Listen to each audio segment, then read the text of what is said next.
Hi hello guys, welcome back to Aadya colourful. ನಾನು Suma. Friends, ಇವತ್ತಿನ ವಿಡಿಯೋದಲ್ಲಿ ಒಂದು ಸ್ವೀಟ್ ರೆಸಿಪಿನ ನಾನು ಶೇರ್ ಮಾಡ್ತಾ ಇದ್ದೀನಿ. ಗಣೇಶನಿಗೆ ಪ್ರಿಯವಾದ ಪ್ರಸಾದ ಮೋದಕ ಹೀಗೆ ಒಮ್ಮೆ ಮಾಡಿ ಫ್ರೆಂಡ್ಸ್. ತುಂಬ ಈಸಿಯಾಗಿ ಮಾಡುವಂಥ ಒಂದು ಮೋದಕ ರೆಸಿಪಿನ ನಾನು ನಿಮ್ಮ ಜೊತೆ ಶೇರ್ ಮಾಡ್ತಾ ಇದ್ದೀನಿ. ಇಲ್ಲಿ ಒಂದು ಪ್ಯಾನ್ ಇಟ್ಕೊಂಡಿದ್ದೀನಿ. ಸೊ ಇದಕ್ಕೆ 1 ಕಪ್ ಆಗೋಷ್ಟು ನೀರನ್ನು ಹಾಕಿ ನಾನು 1 ಸ್ಪೂನ್ ಆಗೋಷ್ಟು ಸಕ್ಕರೆ ಹಾಕ್ಕೋತಾ ಇದ್ದೀನಿ. ಹಾಗೆ ಒಂದು ಪಿಂಚಷ್ಟು ಇದಕ್ಕೆ ಉಪ್ಪನ್ನು ಕೂಡ ಸೇರಿಸ್ಕೋತೀನಿ. ನಂತರ ಇಲ್ಲಿ ತುಪ್ಪ ಅಥವಾ ಆಯಿಲ್ 1 ಸ್ಪೂನ್ ಆಗುವಷ್ಟು ಹಾಕ್ಕೊಳ್ಳಿ. ಇದಕ್ಕೆ ನಾನು ಒಂದು ಪಿಂಚಷ್ಟು ಉಪ್ಪನ್ನು ಸೇರಿಸ್ಕೊತಾ ಇದ್ದೀನಿ, ನೋಡ್ತಾ ಇರ್ಬೋದು. ಸೊ ಇದನ್ನು ಕುದಿಯೋದಕ್ಕೆ ನಾವು ಬಿಡೋಣ. ಫ್ರೆಂಡ್ಸ್, ನೀವು ಯಾರಾದರೂ ಫಸ್ಟ್ ಟೈಮ್ ನನ್ನ ಚಾನಲ್ಗೆ ವಿಸಿಟ್ ಮಾಡಿದರೆ ಪ್ಲೀಸ್ ನನ್ನ ಚಾನಲ್ನ ಸಬ್ಸ್ಕ್ರೈಬ್ ಮಾಡ್ಕೊಳ್ಳಿ, ಹಾಗೆ ಲೈಕ್ ಮಾಡಿ ಮತ್ತು ಶೇರ್ ಮಾಡಿ ಫ್ರೆಂಡ್ಸ್. ಓಕೆ, ಈಗ ನೋಡ್ತಾ ಇರ್ಬೋದು ನೀವು ನೀರು ಹೇಗೆ ಬಾಯ್ಲ್ ಆಗ್ತಾ ಇದೆ ಅಂತ. ಚೆನ್ನಾಗಿ ಕುದಿ ಬರ್ತಾ ಇರಬೇಕು. ಆಗ ನಾವು ಇದಕ್ಕೆ ಅಕ್ಕಿ ಹಿಟ್ಟನ್ನು ಸೇರಿಸ್ಕೊಳ್ಳೋಣ. ನಾನಿಲ್ಲಿ 1 ಕಪ್ ಆಗುವಷ್ಟು ಅಕ್ಕಿ ಹಿಟ್ಟನ್ನು ತೊಗೊಂಡಿದ್ದೀನಿ. ಸೊ ಇವಾಗ ನಾನು ಇದನ್ನು ಮಿಕ್ಸ್ ಮಾಡ್ಕೋತಾ ಇದ್ದೀನಿ. ಸ್ವಲ್ಪನೇ ಅದು ಗಟ್ಟಿನೇ ಇರಬೇಕು, ಜಾಸ್ತಿ ತೆಳ್ಳಗಿರಬಾರ್ದು. ಹಾಗಾಗಿ ನಾನು ನೋಡಿಕೊಂಡು ಇದನ್ನು ಹಿಟ್ಟು ಹಾಕ್ಕೋತಾ ಇದ್ದೀನಿ. ಸೊ ಕೆಲವೊಂದು ಸಲ ನಿಮಗೆ 1.5 ಕಪ್ ಕೂಡ ಹಿಟ್ಟು ಬೇಕಾಗುತ್ತೆ. ಸೊ ನೋಡಿಕೊಂಡು ಉಪಯೋಗಿಸಿ. ಈಗ ನೋಡಿ, ಇದು ಕರೆಕ್ಟಾಗಿದೆ. ಸ್ವಲ್ಪ ಈ ಥರ ಗಟ್ಟಿನೇ ಇರಬೇಕು. ಜಾಸ್ತಿ ಸಾಫ್ಟಾಗಿದ್ದರೆ ಹೊಡ್ಕೊಳ್ಳುತ್ತೆ ಅದು ಮೋದಕ ನಾವು ಮಾಡಬೇಕಾದ್ರೆ. ಸೊ ಗಣೇಶನಿಗೆ ತುಂಬಾ ಇಷ್ಟ ಆಗಿರೋ ಅಂಥದ್ದು ಒಂದು ಮೋದಕ. ಸೊ ಈ ಮೋದಕನ ಸುಮಾರು ಟೈಪ್ಗಳಲ್ಲಿ ನಾವು ಮಾಡ್ಕೋಬೋದು. ಸೊ ಇವತ್ತು ಒಂದು ವಿಧಾನದಲ್ಲಿ ನಾನು ನಿಮಗೆ ಮೋದಕ ಹೇಗೆ ಮಾಡೋದು ಅಂತ ತಿಳಿಸ್ಕೊಡ್ತಾ ಇದ್ದೀನಿ. ನಂತರ ಮಿಕ್ಸ್ ಮಾಡಿ ಅದನ್ನು ಒಂದು 3 ನಿಮಿಷ ಹಾಗೆ ನಾವು ಬೇಯಿಸ್ಕೋಬೇಕು. ಬೇಯಿಸಿದ ನಂತರ ಈಗ ಒಂದು ಪ್ಯಾನಿಗೆ ನಾನಿಲ್ಲಿ 1 ಕಪ್ ಆಗುವಷ್ಟು ಕಾಯಿ ತುರಿನ ಹಾಕ್ಕೋತಾ ಇದ್ದೀನಿ. ಕೊಬ್ಬರಿ ಎಲ್ಲ, ಇದು ಹಸಿ ಕಾಯಿ ತುರಿನೇ ಹಾಕ್ತಾ ಇರೋದು. ಇದನ್ನು ಒಂದು 2ರಿಂದ 3 ನಿಮಿಷದವರೆಗೂ ನಾವು ಫ್ರೈ ಮಾಡ್ಕೊಳ್ಳೋಣ. ಸ್ಟವ್ನ ಲೋ ಫ್ಲೇಮಲ್ಲೇ ಇಟ್ಕೊಳ್ಳಿ ಫ್ರೆಂಡ್ಸ್, ಹೈ ಫ್ಲೇಮ್ ಮಾಡಬೇಡಿ.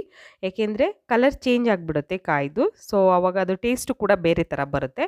ಈಗ ಒಂದು 2 ನಿಮಿಷ ಈ ಥರ ಫ್ರೈ ಮಾಡಿದ ನಂತರ ಇವಾಗ ನಾನು ಇದಕ್ಕೆ ಒಂದು ಅರ್ಧ ಕಪ್ ಆಗುವಷ್ಟು ಬೆಲ್ಲ ಹಾಕ್ಕೋತಾ ಇದ್ದೀನಿ. ಸೊ ಬೆಲ್ಲಕ್ಕೆ ನಿಮ್ಮ ರುಚಿಗೆ ಅನುಗುಣವಾಗಿ ನೀವು ಬೆಲ್ಲನ ಉಪಯೋಗಿಸ್ಬೋದು. ತುಂಬಾ ಹೆಲ್ತಿಯಾಗಿರುತ್ತೆ ಈ ಒಂದು ರೆಸಿಪಿ. ಸೊ ರೈಸ್ ಫ್ಲೋರಲ್ಲಿ ಮಾಡ್ತಿರೋ ಅಂಥ ಒಂದು ಸ್ವೀಟ್ ರೆಸಿಪಿ ಇದು.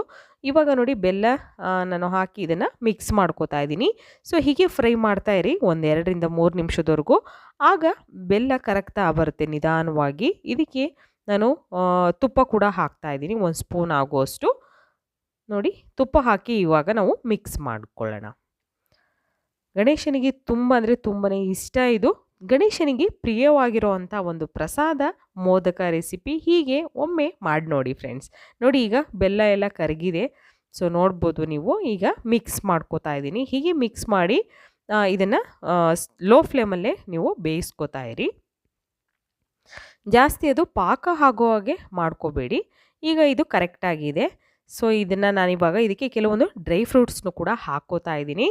ಸೊ ನಿಮಗೆ ಯಾವ ಡ್ರೈ ಫ್ರೂಟ್ಸ್ ಅವೈಲೇಬಲ್ ಇದೆಯೋ ಅದನ್ನು ಉಪಯೋಗಿಸಿ. ಇಲ್ಲ ಅಂತಂದರೆ ನೀವು ಸ್ಕಿಪ್ ಕೂಡ ಮಾಡ್ಬೋದು, ಪ್ರಾಬ್ಲಮ್ ಇಲ್ಲ.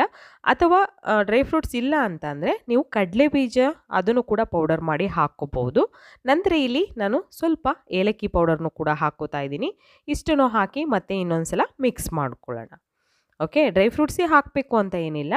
ಅದರಲ್ಲಿ ನೀವು ಬೇಕೆಂದರೆ ಕಡಲೆ ಬೀಜ ಪೌಡರ್ನು ಕೂಡ ಹಾಕ್ಕೋಬೋದು. ಅದು ಇಲ್ಲ ಅಂತಂದರೆ ಕಡಲೆ ಪೌಡರ್ ಮಾಡಿ ಕೂಡ ನೀವು ಹಾಕ್ಕೋಬೋದು ಫ್ರೆಂಡ್ಸ್.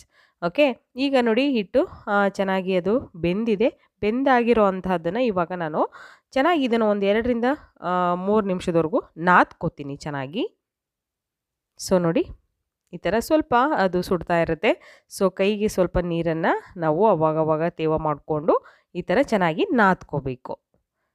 ಯಾಕೆಂದರೆ ಯಾವುದೇ ರೀತಿಯಾದಂಥ ಗಂಟಿರೋದಿಲ್ಲ. ನೀಟಾಗಿ 1-2 ನಿಮಿಷದವರೆಗೂ ನಾದ್ಕೊಳ್ಳಿ. ಆವಾಗ ಸಾಫ್ಟಾಗಿ ಬರುತ್ತೆ ಹಿಟ್ಟು. ಅದೇನು ನಿಮಗೆ ಒರ್ಟು ಅನಿಸುತ್ತೋ ಹಾಗಿರೋದಿಲ್ಲ. ನಾವು ನಾದ್ಕೊಂಡಾಗ ತುಂಬ ಸಾಫ್ಟಾಗಿರುತ್ತೆ. ನಮಗೆ ಮೋದಕ ಮಾಡೋದಕ್ಕೂ ತುಂಬ ಹೆಲ್ಪ್ ಆಗುತ್ತೆ ಅದು ಸಾಫ್ಟಾಗಾದರೆ. ನೋಡ್ಬೋದು ಇವಾಗ ಹೇಗಿದೆ ಹಿಟ್ಟು ಅಂತ. ಇವಾಗ ಇದು ಕರೆಕ್ಟಾಗಿದೆ. ಸೊ ಇದನ್ನು ಸ್ವಲ್ಪ ಒಂದು ಚಿಕ್ಕ ಚಿಕ್ಕ ಬಾಲ್ ಥರ ನಾವು ತೊಗೊಳ್ಳೋಣ ಹಿಟ್ಟನ್ನು. ನೋಡಿ, ಇಷ್ಟನ್ನು ತೊಗೋತಾ ಇದ್ದೀನಿ ನಾನು. ತೊಗೊಂಡು ನಂತರ ಮಿಕ್ಕಿರೋದನ್ನು ನೀವು ಒಂದು ಆಲ್ಟ್ ಬಾಕ್ಸಿಗೋ ಅಥವಾ ಒಂದು ಪಾತ್ರೆಲೋ ಇಟ್ಬಿಡಿ. ಅದನ್ನು ಲಿಡ್ ಕ್ಲೋಸ್ ಮಾಡಿ. ಯಾಕೆಂದರೆ ಬೇಗ ತಣ್ಣಗಾದರೆ ನಾವು ಮೋದಕ ಮಾಡೋದಕ್ಕೆ ಬರೋದಿಲ್ಲ ಅದು ಚೆನ್ನಾಗಿ. ಈಗ ನೋಡಿ, ಈ ಥರ ಕೈಯಿಂದನೇ ನಾನು ಮಾಡಿ ತೋರಿಸ್ತಾ ಇದ್ದೀನಿ. ಸೊ ನೀವು ಕೈಯಿಂದ ಕೂಡ ಈ ಥರ ಮಾಡ್ಕೋಬೋದು. ಮತ್ತು ಶೇಪ್ ಕೊಡೋದಕ್ಕೆ ನಾನಿಲ್ಲಿ ಒಂದು ಚಾಕುವಿನ ಸಹಾಯದಿಂದ ನಿಮಗೆ ಹೇಗೆ ನೀವು ಮಾಡ್ಕೋಬೋದು, ಒಂದು ಶೇಪ್ ಕೊಡ್ಕೋಬೋದು ಅಂತ ಕೂಡ ಹೇಳ್ಕೊಡ್ತಾ ಇದ್ದೀನಿ. ಈಗ ನಾನು ಇದಕ್ಕೆ ಈಗ ನಾವು ಮಾಡಿರೋಂತಹ ಇದಿದೆಯಲ್ಲ ಹೂರಣ, ಸೊ ಅದನ್ನು ಹಾಕ್ಕೋತಾ ಇದ್ದೀನಿ.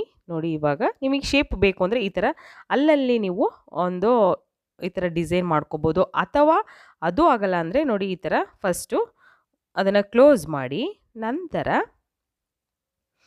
ನೋಡಿ ಹಿಟ್ಟು ಸ್ವಲ್ಪ ಜಾಸ್ತಿ ಆಗಿದೆ ಅಂತಂದರೆ ಈ ಥರ ನೀವು ಕಟ್ ಮಾಡಿ ಅದನ್ನು ಇಟ್ಕೋಬೋದು.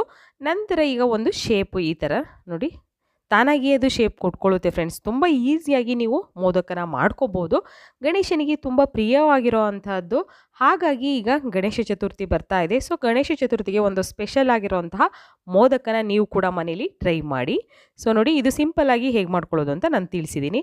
ಅದಕ್ಕೂ ನಿಮಗೆ ನೋಡಿ ಇವಾಗ ಶೇಪ್ ಬೇಕು ಅಂತ ಅನ್ನೋದಾದರೆ, ಅದು ಮಾಮೂಲಿಯಾಗಿ ಶೇಪ್ ಬಂದಿರುತ್ತೆ ಬಟ್ ಕಾಣೋದಿಲ್ಲ ಅನ್ನೋದಾದರೆ, ಒಂದು ಚಾಕುವಿನಿಂದ ಈ ಥರ ನೀವು ಶೇಪ್ನ ಕೊಟ್ಕೋಬೋದು.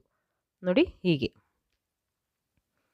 ಯಾವುದೇ ರೀತಿಯಾದ ಅವಸರ ಬೇಡ. ಅಕಸ್ಮಾತ್ ಅಂಟ್ತಾ ಇದೆ ಅಂದರೆ ನೀವು ಸ್ವಲ್ಪ ನೀರಿಗೋ ಅಥವಾ ಒಂದು ಅಕ್ಕಿ ಹಿಟ್ಟಿಗೋ ಆ ಚಾಕುನ ಸ್ವಲ್ಪ ಅದರಲ್ಲಿ ಡಿಪ್ ಮಾಡಿ ನಂತರ ಮತ್ತೆ ನೀವು ಈ ಥರ ಶೇಪ್ನ ಕೊಡ್ಕೋಬೋದು. ನೋಡಿ, ತುಂಬ ಈಸಿಯಾಗಿ ಮಾಡುವಂಥ ಒಂದು ಮೋದಕ ರೆಸಿಪಿನ ನಾನು ಶೇರ್ ಮಾಡಿದ್ದೀನಿ. ನಿಮಗೆ ವಿಡಿಯೋ ಇಷ್ಟ ಆಗಿದ್ರೆ ಪ್ಲೀಸ್ ಚಾನಲ್ನ ಸಬ್ಸ್ಕ್ರೈಬ್ ಮಾಡ್ಕೊಳ್ಳಿ, ಹಾಗೆ ಲೈಕ್ ಮಾಡಿ ಮತ್ತು ಶೇರ್ ಮಾಡಿ ಫ್ರೆಂಡ್ಸ್. ನೋಡ್ತಾ ಇರ್ಬೋದು ನೀವು ಎಷ್ಟು ಚೆನ್ನಾಗಿ ಬಂತು. ಈ ಥರ ಕೂಡ ನೀವು ಮಾಡ್ಕೋಬೋದು, ಅಥವಾ ನಿಮ್ಮ ಹತ್ರ ಮೋದಕ ಫ್ರೆಸ್ಸಿಂಗ್ ಇದ್ದರೆ ಸೊ ಮೋದಕ ಫ್ರೆಸ್ಸಿಂಗಲ್ಲೂ ಕೂಡ ನೀವು ಮಾಡ್ಕೋಬೋದು. ಮೋದಕ ಫ್ರೆಸ್ಸಿಂಗಲ್ಲಿ ಮಾಡಿದ್ರೆ ನೋಡಿ ಈ ಥರ ಬರುತ್ತೆ. ಸೊ ಅದರಲ್ಲೂ ಕೂಡ ನಾನು ಮಾಡಿ ನಿಮಗೆ ತೋರಿಸ್ತಿದ್ದೀನಿ. ಹೇಗೆ ಮಾಡೋದು ಅಂತ ಬೇಕು ಅಂದರೆ ನಾನು ಇನ್ನು ಕೆಲವೊಂದು ಮೋದಕಗಳನ್ನು ಕೂಡ ಶೇರ್ ಮಾಡ್ತೀನಿ. ಸೊ ಅದರಲ್ಲಿ ನಾನು ತಿಳಿಸ್ಕೊಡ್ತೀನಿ. ಇವಾಗ ನಾನು ಇಡ್ಲಿ ಪಾತ್ರೆ ಇಟ್ಕೊಂಡಿದ್ದೀನಿ. ಸೊ ಅದಕ್ಕೆ ನೀರು ಹಾಕಿ ಅದು ಕುದಿ ಬರಬೇಕು.